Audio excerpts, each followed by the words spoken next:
ॐ यथाग्निर्दाहिका शक्तिरामकृष्णे स्थिता हिय सर्वविद्या सर्वप्रान्तां शारदां प्रणमाम्यहम्।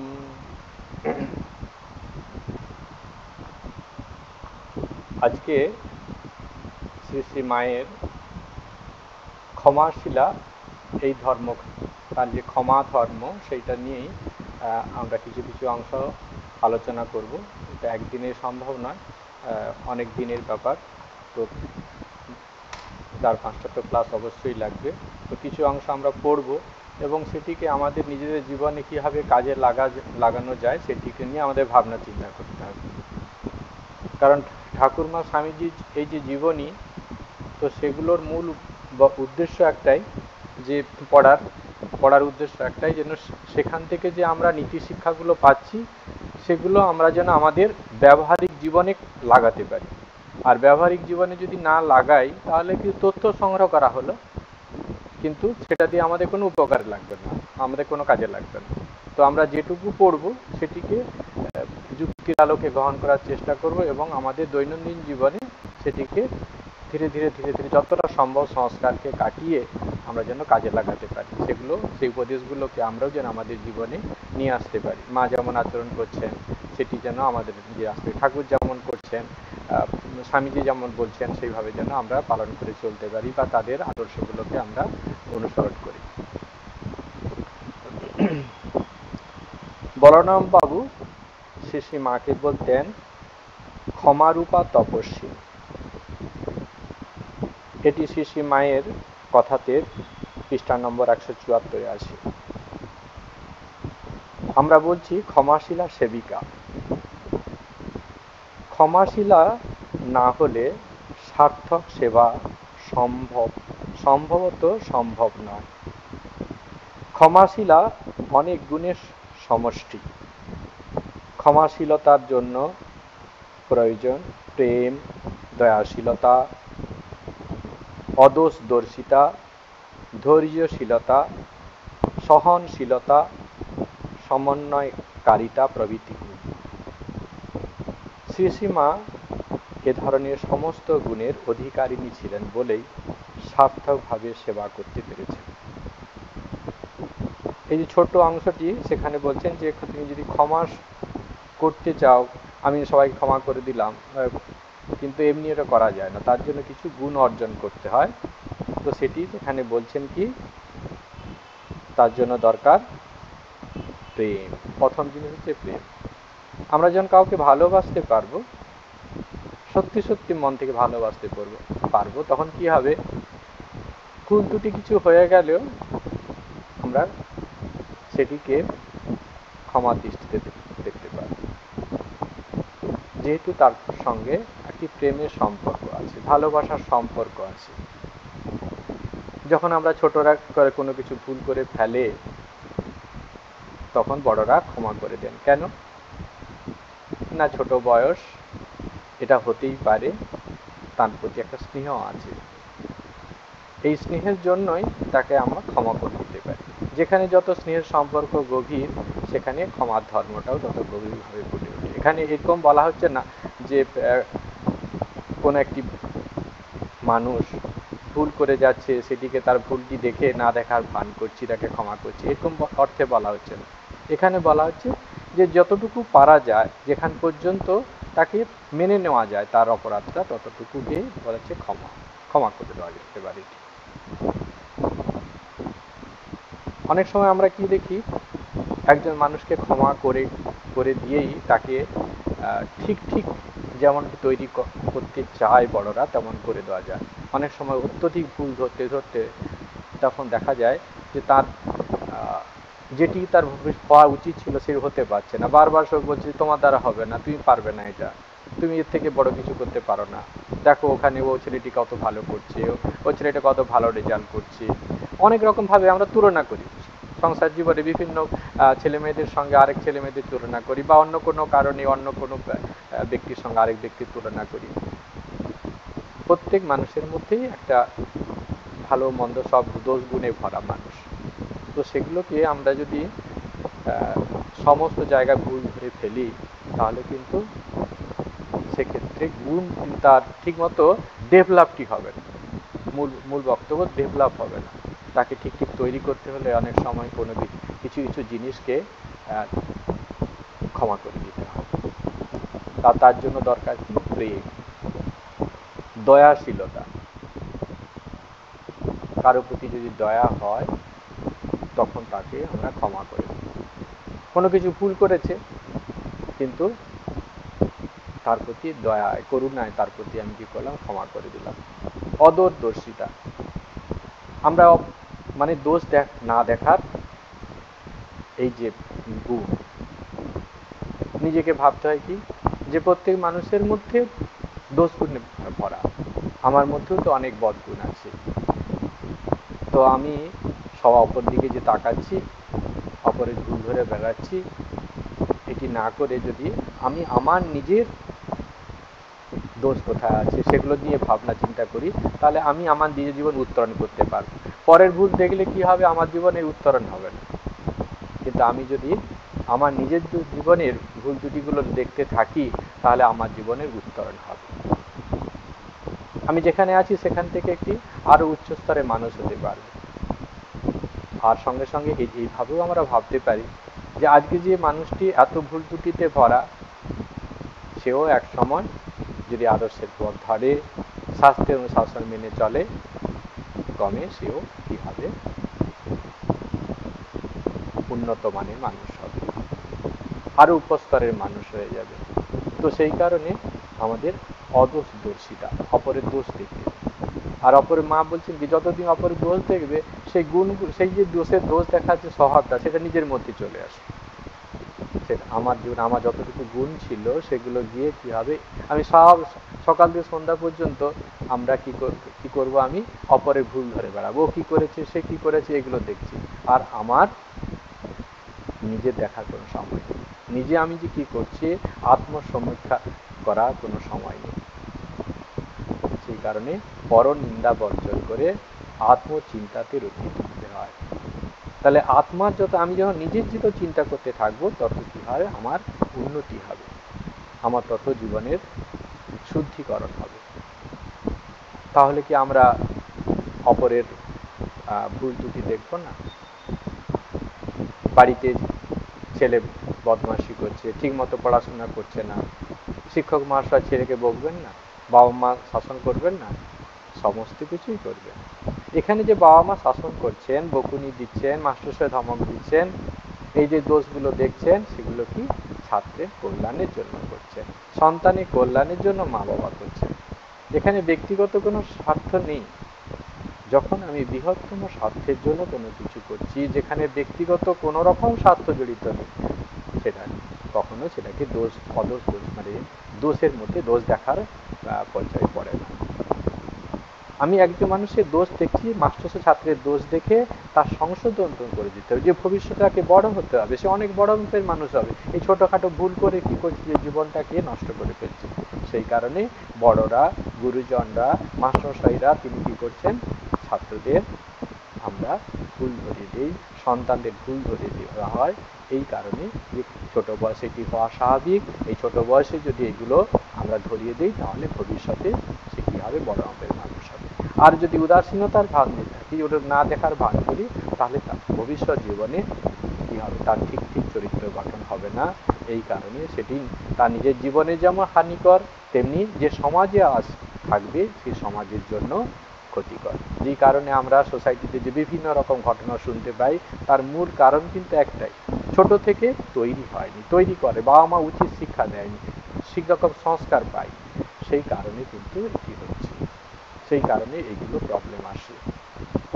প্রত্যেক মানুষই পূর্বজন্মের সংস্কার নিয়ে আসছে। সেই কারণে কিছু বৃত্তি তাকে বারবার ওই পথে তাকে চালিত করে।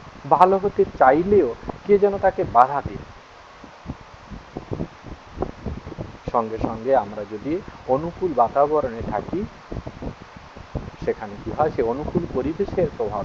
অনুকূল পরিবেশ বলতে মানে এখানে সেরকম আমি বলতে চাইছি না যে যেটা সে খারাপ হতে চাচ্ছে সেরকম পরিবেশে যেমন থাকলে মানুষ খারাপ হয়ে যায়, তেমনি আমরা যদি একটা মানুষের মধ্যে অনেক বদগুণ আছে, কিন্তু সেই পরিবেশ বদগুণের যে পরিবেশে থাকলে বৃদ্ধি পাবে সেরকম জায়গা না থেকে ঠিক অন্য একটি পরিবেশ যেখানে তার মধ্যে শুভ বৃত্তিগুলো বাড়বে, সেই রকম পরিবেশের মধ্যে থাকে, তাহলে ধীরে ধীরে তার শুভ বৃত্তিগুলো কি হবে, উন্মোচিত হবে বা সেখানে আরো বেশি সুন্দর হয়ে উঠবে, আর এই বদগুণগুলো চাপা পড়ে যাবে। ধৈর্যশীলতা। ধৈর্যশীলতা কি? সেখানে আমাদেরকে ধীর স্থির ভাবে সমস্ত কিছুকে অপেক্ষা করতে হবে, ধৈর্য রাখতে হবে। যেটা একটা ঘটনা ঘটেছে, সঙ্গে সঙ্গে আমরা উতলা হয়ে পড়ি, সেটাকে আমাদেরকে ধীর স্থির ভাবে অপেক্ষা করতে হবে শেষ দেখার জন্য। ধৈর্য, এটাকে বলছে ধৈর্য শক্তি। আর ধৈর্য শক্তি যদি না থাকে তাহলে কিন্তু খুব বেশি সে বড় হতে পারবে না। একটা ছাত্র যদি কি করে, 2-4 বার পড়লে বুঝতে পারছে না, ছেড়ে দিল, তাহলে ও ঠিক পড়াশোনা ঠিক এগিয়ে হতে পারবে। সেই রকম কাজকর্মের ক্ষেত্রে যদি কোনো কিছু ভুল ভ্রান্তি হয়েছে, তখন যদি আমরা ছেড়ে দিই, তাহলে কাজকর্মে ঠিকমতো কাজকর্ম করতে আমরা পারবো না। ভুল দুটি হবে, কিন্তু এইভাবে করতে করতে আমাদের কি হবে, ওটা ঠিক হবে। আমি যদি চেষ্টা না করি আর আমরা যদি ওটা নিয়ে পড়ে না থাকি, তাহলে আমি কোনোদিন শিখতে পারবো না। তাই ধৈর্য সহকারে প্রত্যেকটা জিনিসের পেছনে যদি আমরা থাকি, তাহলে আস্তে আস্তে আমাদের মধ্যে কি হবে, সদ্গুণ বা কর্মক্ষেত্রে আমরা সেই কর্মে আমরা কি হব, মাস্টার হতে পারবো। একটি ক্ষেত্রে, কর্মক্ষেত্রে হোক, আধ্যাত্মিক জীবনের ক্ষেত্রে হোক, যদি আমরা এগোতে চাই, তাহলে ধৈর্যটি ধরে রাখতে হবে। কেন, একদিনে কোনো কেউ হতে পারবে, একবার দুবার করার পরে ছেড়ে দিলে আমরা কখনোই এগোতে পারবো না। এই কথাটি আমাদের মনে রাখতে হবে। আর সহনশীলতা, এটাও সহ্য। অনেক রকম কষ্ট আমাদের একটা কাজ করার জন্য অনেক রকম কষ্ট আসবে জীবনে, সেটাকে মেনে নিতে হবে, সেটাকে সহন করে নিতে হবে, সহ্য করা, সহন। আর সমন্বয়কারিতা। সমন্বয় মানে হচ্ছে যোগ করা। আমি যখন অপরকে, কাউকে আমি দুঃখটা যদি না বুঝি, অপরের সঙ্গে নিজেকে যদি যুক্ত না করি, তাহলে কখনোই তার যে মনের মধ্যে কি চলছে, তার যে কষ্টটা আমি ঠিক নিজের মন বুঝতে পারবো না। আমরা যে সমব্যথী হৃদয় নিয়ে তার সঙ্গে না মিশি, তাহলে কখনোই তার দুঃখ কষ্ট আমি নিজের বুঝতে পারবো না। যে যত সমব্যথী হৃদয় নিয়ে অপরের সঙ্গে মিশবে, ততই সে অপরের দুঃখ কষ্ট নিজের জীবনে অনুভব করতে পারবে। আর যত অপরের দুঃখ অনুভব করতে পারবে, তার হৃদয়ে বিশাল হয়ে উঠবে। স্বামীজি পরের দুঃখ দেখতে পারতেন না। সাধুর মন্ত্র, এত বড় সাধু, পরের জন্য পরের কষ্ট দেখতে পারতেন না, কেঁদে ফেলতেন। এত বড় মাপের মানুষ, ছটফট করতেন। তো মায়ের মধ্যে কিন্তু এই এতগুলো গুণাবলী থাকার কারণে মা ঠিক অপরকে ক্ষমা করতে পেরেছে। মা সেই কারণে তিনি ক্ষমাশীলা মা। মা তো আমাদের আমাদের জাগতিক মা তো ক্ষমা করে দেয়নি। ভুল ত্রুটি অনেক কিছু হয়ে গেছে, অনেক কিছু অপরাধ করে ফেলেছি, যে মায়ের কাছে একটু পা ধরে জড়িয়ে ফেললাম, মা আমার ভুল হয়ে গেছে, ব্যাস। আর কোনো কিছু মান মনেই নেই, পা ধরারও দরকার নেই। কাছে যে একটু মা কাছে জড়িয়ে ধরলে মা সব ক্ষমা করে দেয়। আবার তারপর দিন আবার ভুল হয়ে গেছে, কিন্তু মা আবার সেদিনও একই, মা আমি ভুল করে ফেলেছি, বা মনটা একটু মুখটা শুকিয়ে আছে, মা যেন নিজে দৌড়ে এসে বুকটা দিয়ে দিচ্ছেন সন্তানের কি দুঃখ। তো জাগতিক মায়ের মধ্যে যদি এত এই ধরনের ক্ষমা ধর্ম থাকে, মা বাবার কাছে আমরা পাই, তাহলে সেই জগৎ জননী, যার সেই ক্ষমা গুণে ছিটে ফোঁটা এই জাগতিক মায়ের মধ্যে প্রকাশ পাচ্ছে, সেই প্রকাশে আমরা মা বাবার কাছে, বড়দের কাছে কি ক্ষমা পাই, তাহলে স্বয়ং জগৎ জননী, যিনি এই ক্ষমার মূর্ত প্রতীক, তাঁর কি দয়া, কতটা তার গুণ। তো সেই জগৎ জননী মায়ের ক্ষমা ধর্ম নিয়ে কিছু অংশ নিয়ে আমরা আলোচনা করব।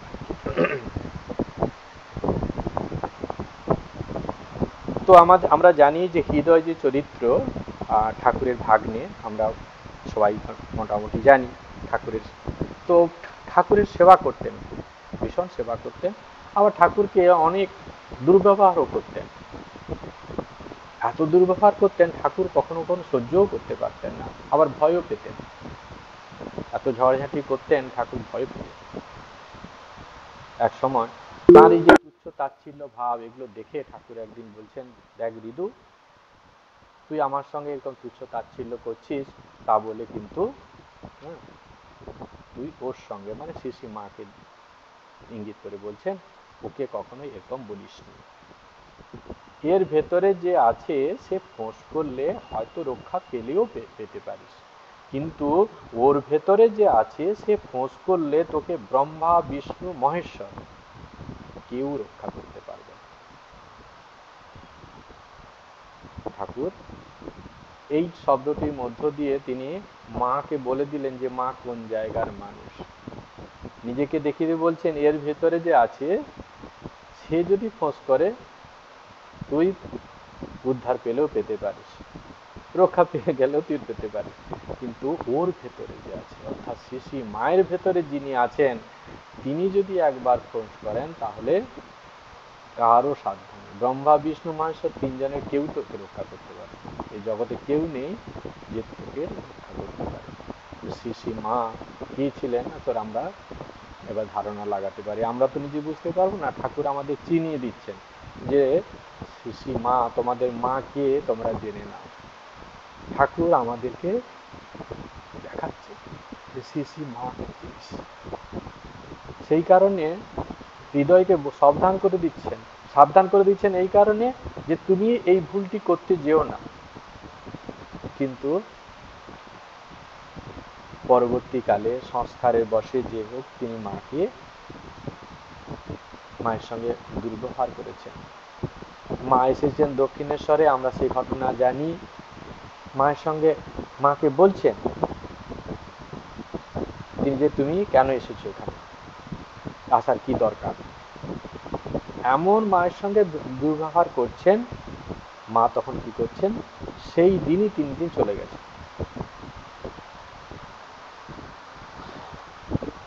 ফিরে আসার সময় কি করছেন মা, শ্রী মা সংকল্প করছেন শ্রীরামকৃষ্ণ তাকে ডেকে না নিয়ে আসা পর্যন্ত তিনি দক্ষিণেশ্বরে ফিরে আসবেন না। হৃদয় চলে যাওয়ার পর এরপরে কিছুদিন পরে কি হয়েছে তার জীবনে, কোন একটি ঘটনা চক্রে হৃদয়কে সেই দক্ষিণেশ্বরে চলে যেতে হয়েছে, আমরা অনেকে জানি, সে প্রসঙ্গে আমরা যাচ্ছি না। তো হৃদয় সেই দক্ষিণেশ্বরে তার থাকতে পারলেন, চলে যেতে হলো। এই অবস্থায় ঠাকুরের সেবা ঠিক মতো হচ্ছে না, ঠাকুর নিজের দায়িত্ব তো নিজের ঠিক মতো নিতে পারতেন না। সব সময় তিনি আধ্যাত্মিকতার এমন একটা জায়গায় ছিলেন যে নিজের ভালো মন্দ দেখার মতো তার একটি হচ্ছে না। তখন তিনি কি করছেন, শ্রী মাকে খবর দিচ্ছেন। শ্রী মাকে শ্রী রামকৃষ্ণ তাকে ডেকে না নিয়ে আসা পর্যন্ত তিনি আসবেন না, তে তো মা বলেছেন। কিন্তু হৃদয় যখন চলে গেছেন তখন শ্রী রামকৃষ্ণ দক্ষিণেশ্বরে ফিরে আসার জন্য শ্রী মাকে খবর পাঠাচ্ছেন। এখানে আমার কষ্ট হচ্ছে, রামলাল মা কালীর পূজারী হয়ে বামুনদের দলে মিশেছে, এখন আমাকে আর অত খোঁজ করে না। তুমি অবশ্য আসবে, ডুলি করে হোক, পালকি করে হোক, 10 টাকা লাগুক, 20 টাকা লাগুক, আমি দেব। ঠাকুর কিভাবে মাকে ব্যাকুল হয়ে বলছেন যে তুমি এখানে আসো, আমার খুব কষ্ট হচ্ছে। আর সঙ্গে সঙ্গে ভাতুষপুত্র রামলাল দাদার কথাই বলছেন যে মা কালী পূজারী হয়ে বামুনদের দলে মিশেছে। এই শব্দটি একটু আমরা চিন্তা করি, আমরা সব বুঝে গেছি কি বলতে চান। ঠাকুরও ব্রাহ্মণ ছিলেন, আবার তার ব্রাহ্মণের দলে মিশে কথায় মানে কি, আবার ঠাকুরও নিজেই ব্রাহ্মণ, আবার ব্রাহ্মণ দলে মিশে। ঠাকুর এটা বলতে চাচ্ছেন যে ব্রাহ্মণদের যে একটা সাধারণরা তারা কি করে চাল কলা বাঁধা দিত, চাল কলা মানে ব্রাহ্মণ মানে এইটি তাদের বৃত্তি। পুজো করব, যা কিছু মানে পাবো সেটিকে নিয়ে তলপি বেঁধে বাড়ি নিয়ে যাব, স্টোর করব, এই রকম একটি ধান্দা ওদের থাকে। ঠাকুর যেটা একবারেই পছন্দ করতেন।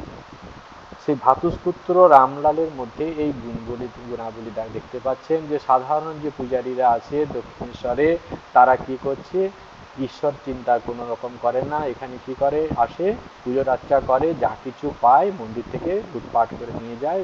হ্যাঁ, সে যেভাবে হোক নিয়ে যাক, বা এখান থেকে মন্দির থেকে পাক, তো সেটা নিয়েই ব্যস্ত থাকে, আর কোনো রকম তার কোনো চিন্তা নেই। তো এই পর্যায়ের রামলালের অবস্থা এই পর্যায়ের হয়েছে। তো সুতরাং আমাকে দেখা তো দূরের কথা, তার নিজের জীবনটা এই ধরনের কাটছে। সেই জন্য বামুনের দলে মিশে, ঠাকুর বামুন বলতে এই সেন্সে যে সাধারণ ব্রাহ্মণরা যেই রকম জীবনযাপন করে আজকে রামলালের মধ্যে দেখতে পাচ্ছি সেই রকম জীবনযাপন। সুতরাং আমাকে দেখার তার সময় কোথায়, আজ তো সে এইসব জিনিস নিয়ে ব্যস্ত আছে। তাই তোমাকে আমার ভীষণ দরকার। তুমি কি আসো, কি হবে না, তোমাকে এখানে আসতে হবে। সেই জন্য ডুলি করে হোক, পালকি করে হোক, 10 টাকা লাগুক, 20 টাকা লাগুক, যা লাগুক আমি দেবো, তুমি আসো। এইটি ঠাকুর মা পৌঁছে গেছেন। এখানে আসল যে জায়গাটি, এবারে সেই জায়গাটি অরূপানন্দ যে এই ঘটনাটি শোনার পর মাকে জিজ্ঞাসা করছেন যে মা, শুনেছি যে ওই হৃদয়রাম তিনি ঠাকুরকে খুব কষ্ট দিতেন। তোমাকে তো দিয়েছেন সে তো জানি, কিন্তু ঠাকুরকে কষ্ট দিয়েছেন। এটা মা এসব শুনে কি সুন্দর বলছেন তিনি। তো সেই জায়গাটা আমরা পড়ছি। অরূপানন্দ হৃদয় সম্বন্ধে শ্রী মাকে প্রশ্ন করেন, তিনি ঠাকুরকে অনেক কষ্ট নাকি দিতেন, গালমন্দ করতেন? উত্তরে শ্রী মা বলেন, যে অত সেবা করে পালন করছে সে একটু মন্দ বলবে না? যে যত্ন করে সে অমন বলে থাকে। শ্রীমা জানতেন হৃদয় শ্রীরামকৃষ্ণের সাথে দুর্ব্যবহার করতেন, তার সাথেও হৃদয় দুর্ব্যবহার করেছে, কিন্তু সেসব ভুলে গিয়ে হৃদয়কে ক্ষমা করে কি সুন্দরভাবে হৃদয়কে সমর্থন করে কথা বলছে। তো এই যে ঘটনাটি এখানে আমরা দেখতে পাচ্ছি, যখন অরূপানন্দ জিজ্ঞাসা করছেন যে মা এরকম ঠাকুরকে কষ্ট দিয়েছে, তোমাকে তো দিয়েছে কিন্তু ঠাকুরকেও কষ্ট তো দিয়েছে। তখন মা কি করলেন, তার যে বদগুণ সেটি চোখে পড়ছে না মায়ের। মা কি বলছে, যে এরকম সেবা করেছে একটু বলতেই পারে, ওটা কিছু, এটা কিছু। এটি একটি সাধারণ মানুষের সঙ্গে একটি অসাধারণ মানুষ, মহান মানবী, তাদের এইটাই পার্থক্য। এইটি আমাদের শিক্ষণীয়। ঠিক এইটি হচ্ছে চাবি এখানকার, এই প্যারাগ্রাফখন যে পড়া হলো এটা হচ্ছে চাবি। এটি আমাদের জীবনে গ্রহণযোগ্য। এটি এই যে খুব ইম্পর্টেন্ট কথা, যে ঠাকুর মা বলছেন যে এত সেবা করে সে এরকম বলতেই পারে। এই যে এখানে বলা হচ্ছে, এটি মূল উদ্দেশ্য একটাই। এখানে ঠাকুর এক সময় স্বামী নিরঞ্জনানন্দজিকে বলছেন, দেখ নিরঞ্জন, তুই এই মানুষের 99টা উপকার কর, আর কোন একটা ভুল হয়ে গেছে তোর সেই মানুষ কি করবে? তুই যে 99টার উপকার তুই করলি সেটা সে একবারই ভুলে যাবে। সেই একটা যে কোনো ভুল হয়ে গেছে তোর দ্বারা, সেটাই সে মনে রাখবে। আর অপরদিকে তুই যদি ভগবানের কাছে 99টা তুই ভুল করিস, একটা যদি কোনো ভালো কাজ করেছিস, ভগবান সেই 99টা তোর অপরাধের কথা ভুলে গিয়ে একটা ভালো কাজের কথা মনে রাখবে। আমরা শ্রী মায়ের কাছে দেখতে পাচ্ছি, মায়ের জীবনীতে যে অরূপানন্দজিকে কিভাবে বলছেন, যেখানে মাকে এত অত্যাচার করেছে যে হৃদয় রাম, যে ঠাকুরকে এত অত্যাচার করেছে যে হৃদয় রাম, সেই হৃদয় রামের সম্বন্ধে শ্রী মা বলছেন কি, যে এত সেবা করে সে এরকম একটু বলতেই পারে।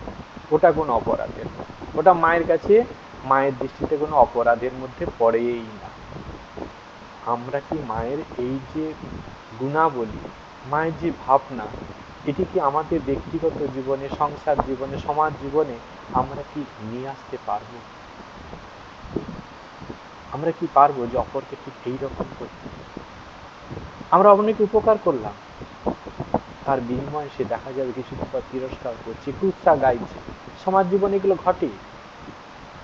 প্রত্যেক মানুষের কি এইরকম অভিজ্ঞতা আছে, আমরা প্রত্যেকে অভিজ্ঞতা করেছি। তো তখন যখনই আমাদের মনে কষ্ট হবে বা প্রতিশোধ নেওয়ার স্পৃহা জাগবে, তখন যেন মায়ের এই বাণীটি, মায়ের যে এই যে আচরণ, এটি যেন আমরা না ভুলি।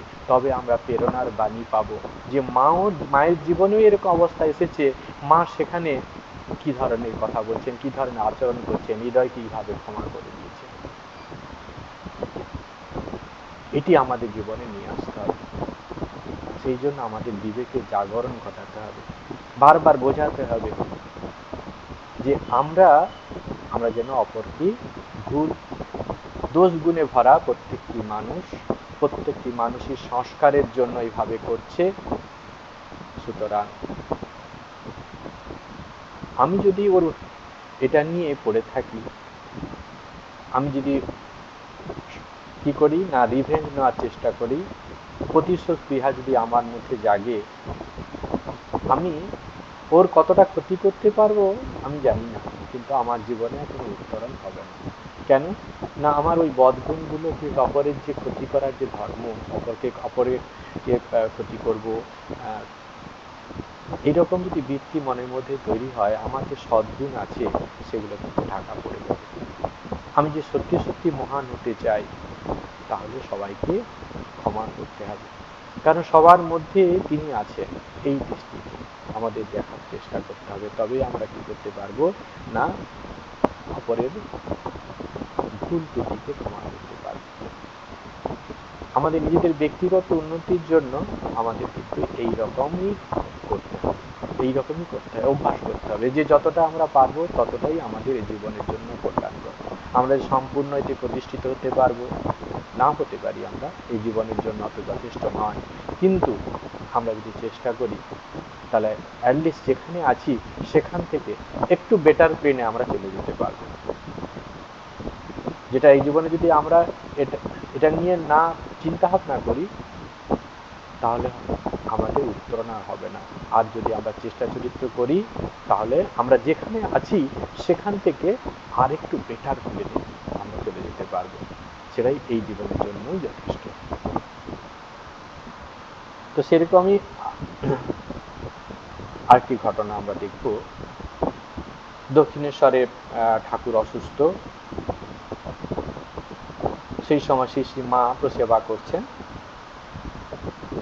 যখন রোগটি ধরা পড়ে গেছে যে ক্যান্সার, তখন কি হচ্ছে, ত্যাগী সন্তানরা এবং গৃহী ভক্তরা পরামর্শ করে কি করছেন, চিকিৎসার জন্য কলকাতা ফিরে গেছে। এরকম অবস্থাতে প্রথম দিকে শ্রী মা কিন্তু দক্ষিণেশ্বরে তিনি থেকে গেলেন। সে সময় গোলাম মা একদিন যোগেন মাকে কথায় কথায় বলছেন, দেখ যোগেন, ঠাকুর বোধহয় মায়ের উপর রাগ করে চলে গেছে। কি বলছেন, দেখ যোগেন, ঠাকুর বোধহয় মায়ের উপর রাগ করে চলে গেছে। যোগেন মা ওই কথা কি করছেন, আবার শ্রী মাকে জানিয়েছে। তো এটি যেই শুনেছেন মা তো মনে একটু ব্যথা পেয়েছেন। শ্রী মা কি করছেন, গাড়িতে করে কলকাতা থেকে কাঁদতে কাঁদতে শ্রীরামকৃষ্ণকে বলছেন, তুমি নাকি আমার উপর রাগ করে চলে এসেছো। ঠাকুর বললেন, না, কে তোমাকে এই কথা বলেছে? উত্তরে শ্রীরামকৃষ্ণকে শ্রী মা বললেন, গোলাপ বলেছে। এ কথা শুনে শ্রীরামকৃষ্ণ রেগে গিয়ে বললেন, হ্যাঁ, সে এমন কথা বলে তোমাকে কাঁদিয়েছে? সে জানে না তুমি কে? গোলাপ কোথায়, আসুক না। মা তখন শান্ত হয়ে দক্ষিণেশ্বরে চলে এলেন। পরে গোলাম মা শ্রীরামকৃষ্ণের কাছে এলে ঠাকুর তাকে খুব ভর্ৎসনা করে বললেন, তুমি কি কথা বলে ওকে কাঁদিয়েছ? জানো না ওকে? এক্ষুনি গিয়ে তার কাছে ক্ষমা চাও। গোলাম মা তখনই হেঁটে দক্ষিণেশ্বরে গিয়ে শ্রী মায়ের কাছে কাঁদতে কাঁদতে বলেন, মা, ঠাকুর আমার উপর ভয়ানক রাগ করেছেন। আমি না বুঝতে পেরে অমন কথা বলেছি। শ্রী মা কোনো কথা না বলে খালি হাসে আর বলছেন ও গোলাপ ও গোলাপ বলে পিঠে 3টি চাপড় দিতে এই গোলাপ মার সব দুঃখ যেন কোথায় চলে গেল এবং তার মন শান্ত হল। তো এই ঘটনাটি গোলাম মা কি করেছেন, শ্রীমতী সরলাবালা সরকারকে বলেছেন।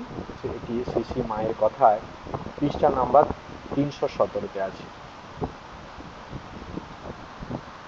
তো এই ঘটনা থেকে আমরা বুঝতে পারছি যে শ্রী শ্রীমা কি করছেন, কত সহজে দুঃখ অভিমানকে দূর করে দিয়ে হাসি মুখে অপরাধকে তিনি ক্ষমা করে দিয়েছেন। অপরাধীকে মনের মধ্যে দুঃখ পেয়েছে, অপরাধ অভিমানও একটু হয়েছে, কিন্তু যখনই সেই সন্তান এসে ক্ষমা চাচ্ছেন, মা আমার ভুল হয়ে গেছে, তখন কিন্তু মা ক্ষমা করে দিচ্ছে।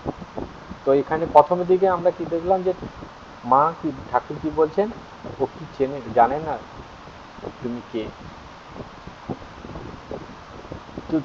গোলাম মা এত সাধন ভজন করছেন, এত বড় সাধিকা, ঠাকুরকে যখন তিনি চিনতেই পারছেন যে ঠাকুর এত বড় মানুষ, তার যে শ্রীরামকৃষ্ণর যদি এত বড় মাপের মানুষ হন, তার যে লীলা সঙ্গিনী হবেন, তিনি তো সাধারণ নন, মানুষ নন।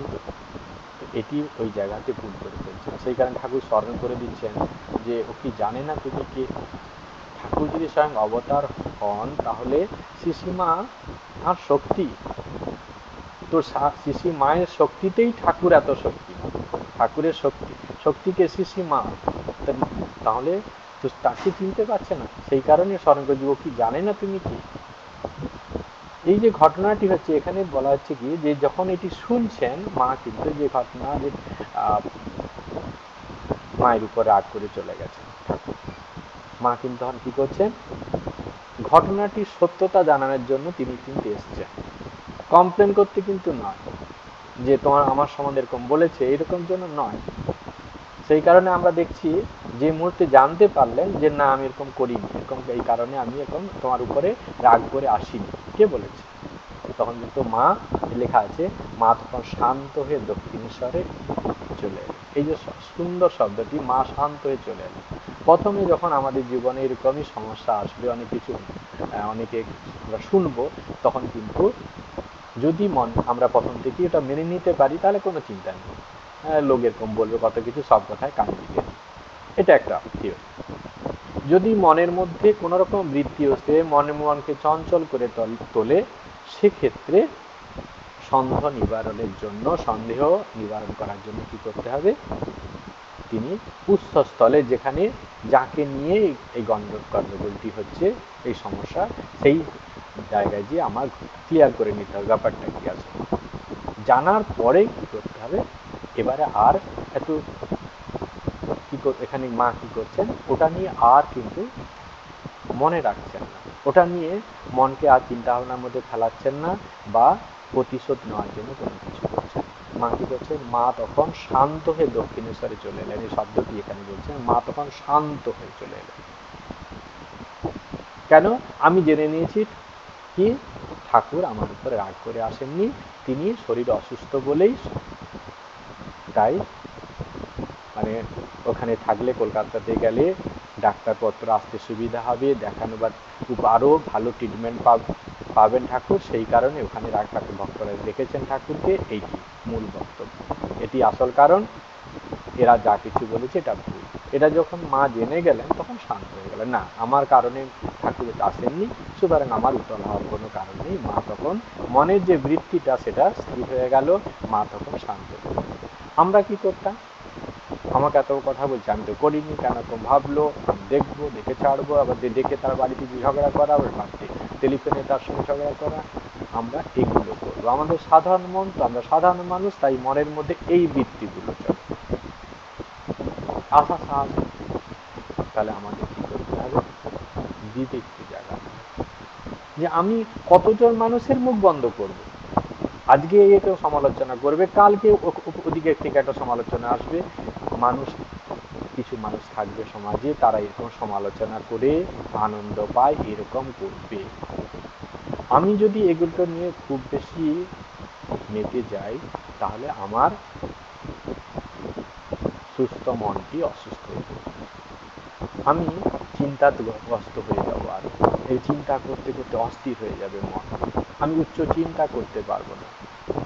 তার থেকে আমার যে শান্ত জীবন, স্বচ্ছ জীবন, সুন্দরভাবে জীবন কাটাচ্ছিলাম, সেই জীবনটি কি হবে, আমি সুন্দরভাবে আর কাটাতে পারবো না।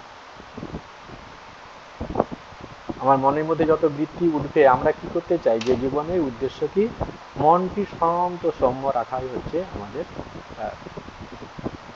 করতে হবে, অভ্যাস করতে হবে শান্ত সৌম্য। কিন্তু যখন বাইরের বৃত্তি এসে আমাকে এরকম ভাবে ডিস্টার্ব করে দেয়, তখন আমার তো মনে শান্ত ভাব থাকে না। সেই কারণে বিবেককে জাগাতে হবে। মা সাধন ভজনশীল ছিলেন, মা সেই জায়গায় তিনি তার কাছে স্বাভাবিকভাবে হয়ে গেছে, কিন্তু আমাদের মধ্যে তো ওটা দেখে হবে না। তো মা শান্ত হয়ে গেলেন ও ঘটনা শুনে, হ্যাঁ, আর আমরা এরকম ঘটনা এলো, শুনলাম, ও না আমি তো অপরাধ করিনি, এটা নয়, এই ঘটনা এরকম, এটি ঘটেছে, সুতরাং মন স্বাভাবিকভাবে শান্ত হয়ে গেল। না, আমাদের এরকম হবে না। যার হতে যিনি এরকম অবস্থায় চলে গেছেন, তিনি নিশ্চয়ই শান্ত হয়ে যাবেন। কিন্তু আমাদের যদি না হয়, তাহলে কি করণীয়, আমাদের কিছু করণীয় কি, আমাদের বিবেককে জাগাতে হবে। সেই বিবেকটি বলা হলো, আমাদের কি করতে হবে, যে আমরা জগৎকে চেঞ্জ করতে পারবো। আমার মনের চঞ্চলতা যদি জগৎ সংসারে আর একজনের উপর নির্ভরশীল হয়, আর 5 জনের উপরে নির্ভর হয়, সমাজের উপর নির্ভরশীল থাকে, তাহলে কিন্তু আমার জীবনে কষ্ট ছাড়া আনন্দ থাকবে। কারণ আমি আমার আনন্দটা, দুঃখটা সমস্ত কাছে বহির্জগতের কাছে বিলিয়ে দিয়েছি। আমাকে ভালো বললে আমি খুব আনন্দিত, আমাকে যদি কেউ খারাপ বলে সঙ্গে সঙ্গে আমি দুঃখিত। তার মানে আমার চাবিকাঠি, ভালো মন্দের চাবিকাঠিটা আমি অপরের কাছে স্বেচ্ছায় বিলিয়ে দিচ্ছি। সেই কারণে আমাকে নাচাচ্ছে। তাই আমাকে বিচার করতে হবে কি, যে না, এটা ঠিক না, কারণ এতে আমার মন চঞ্চল হয়ে যাচ্ছে। জগতের মানুষ তার নিজস্ব ভাবনায়, নিজস্ব ধারায় সে ভাববে, আমি তাকে চিন্তা করতে পারবো। এই ঘটনাতে আমার যদি কোনো প্রবলেম থাকে, আমার যদি কোনো সমস্যা থাকে, সেইটুকু জায়গাকে আমি নিজেকে রেকটিফাই করে নিতে পারি, সেইটুকুকে আমি একটু ঠিক করে নিতে পারি। যদি কোনো গন্ডগোল থাকে, আমি সেটাকে ঠিক করে নিতে পারি। এইটুকু আমার করণীয়। আর জগৎ সংসারে 50টা জিনিসের মধ্যে আমি যদি নিয়ে আমরা চিন্তা করি যে ও আমাকে কম বললো কেন, সে কম বললো কেন, 50টা রিমার্কের মধ্যে যদি আমি নিজেকে ওটা নিয়ে চিন্তা ভাবনা করি, তাহলে আমি আরো উৎকলা হয়ে যাই। আমরা যেহেতু শ্রী শ্রী মায়ের মতো আমাদের ওই অবস্থা নেই, তাহলে আমাদের বিবেককে জাগ্রত করতে হবে। বিবেককে জাগিয়ে, এটি হচ্ছে সব থেকে প্রত্যেকটা কথা আমরা পড়বো, আমরা সঙ্গে সঙ্গে ওটিকে যুক্তির আলোকে বিচার করবো, যে এটাকে আমরা কি করে গ্রহণ করবো। আমরা তো শ্রী শ্রী মা হয়ে আসিনি, আর সাধন ভজনে আমরা সেই জায়গায় পৌঁছতে পারি। তাহলে আমাদের সাধন ভজনশীল হতে হবে, সঙ্গে সঙ্গে আমাদের বিবেকটাকে জাগাতে হবে। আমাদের বিবেকটাকে জাগাতে হবে। সেইটাকে কেমন কি বিবেক না, প্রত্যেক মানুষ তার নিজস্ব ভাবনায় ভাববে।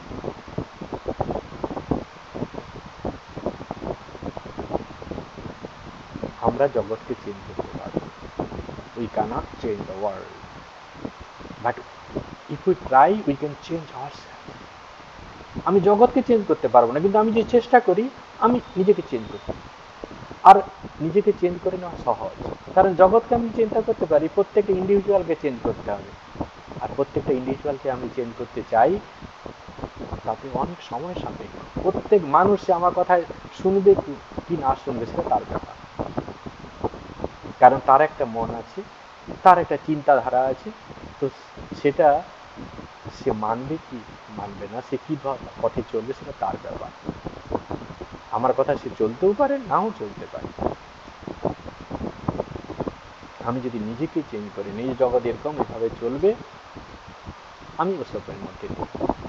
আমার মনটাকে আমি শক্ত করে দিই যে জগৎকে এরকম চেঞ্জ করা যাবে না, এই জগৎ এরকম। এরা সমালোচনা করতেই জানে।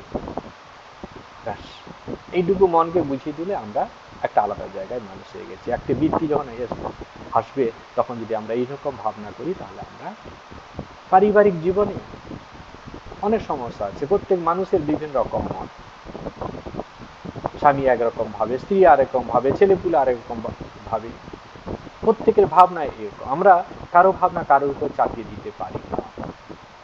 আমরা একটা নির্দিষ্ট সীমা পর্যন্ত বোঝাতে পারি, কিন্তু তারপরেরটা ছেড়ে দিতে হয়।